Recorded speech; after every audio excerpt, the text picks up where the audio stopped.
You know, there's something rather curious about the whole business of what we call spiritual awakening. People come to me and they say, "Alan, what is it that these awakened people see? What do they know that I don't know?" And I have to laugh, because the question itself reveals the very predicament we're in. You see, the spiritually awake person doesn't see something that isn't there. They don't have access to some special realm that's hidden from ordinary mortals. No, no, no. What they see is what's right in front of everyone's nose. Only they see it without the filtering, without the commentary, without the constant chattering interference of what we call the ego. Let me put it to you this way. Imagine you're looking at a tree. Now, most of us don't really look at the tree at all. We look at the word tree. We look at our concept of treeness. We think, oh yes, that's a tree. I know what trees are. Maple, oak, useful for lumber, nice for shade, produces oxygen. And we've completely missed the tree. We've substituted the menu for the meal, the map for the territory.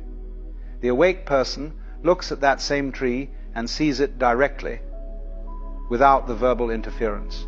They see the actual suchness of it, the isness of it, the extraordinary intricate dance of light and shadow and form that's happening right there. And suddenly, that tree is the most marvelous thing in the universe. It's not that they're seeing something extra. They're seeing what's actually there when you remove what's extra, what's been added by the conceptual mind. Now, here's where it gets really interesting. Most people are walking around in a kind of trance. They're hypnotized by words, by concepts, by their own thoughts. They think that their thoughts about reality are reality.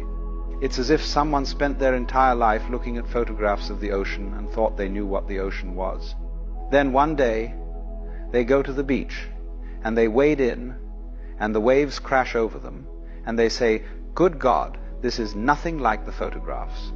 That's what awakening is like. It's the difference between the photograph and the actual experience. And the curious thing is, everyone has had moments of this. Everyone has had those experiences where suddenly the world becomes vivid and alive and immediate. Perhaps you've had it in moments of great danger, or great beauty, or great love. Suddenly, the thinking stops, and there's just this extraordinary presence of reality. Children have this naturally. Watch a child discovering a puddle or a butterfly, or their own hands. They are completely absorbed, completely present. They haven't yet learned to substitute concepts for experience. But then we educate them. We civilize them. We teach them to live in their heads, to live in the past and the future, to live anywhere except here and now. And gradually, that direct seeing fades away. And they join the rest of us in this collective trance. The spiritually awake person has somehow broken this trance. Perhaps through meditation, perhaps through some crisis or shock, perhaps through philosophical inquiry, it doesn't really matter how. What matters is they've realized that the way they've been taught to experience reality is only one way, and not necessarily the most accurate way. They've discovered that their thoughts about things are not the things themselves. And here's something that really baffles people. The awake person sees that there is no separate self in the way we usually think of it. Now, I'm not saying they don't exist or that you don't exist. What I'm saying is that this feeling we have of being a separate ego, locked inside a bag of skin, totally separate from the rest of the universe, that feeling is a fiction. It's a very convincing fiction, mind you, but a fiction nonetheless. You see, we've been taught to identify ourselves with this little voice in our head, this internal narrator that's constantly commenting on everything. I like this, I don't like that. I'm worried about this, I'm hoping for that. And we think that little voice is us. But the awake person has realized that they're not that voice. The voice is something that happens within their awareness, but it isn't what they fundamentally are. Think about it this way. You can be aware of your thoughts. You can watch them come and go. So if you can observe your thoughts, you can't be your thoughts, can you? That which observes is not the observed.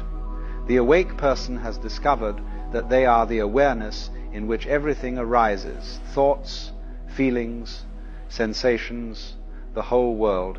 They're not a thing inside the universe.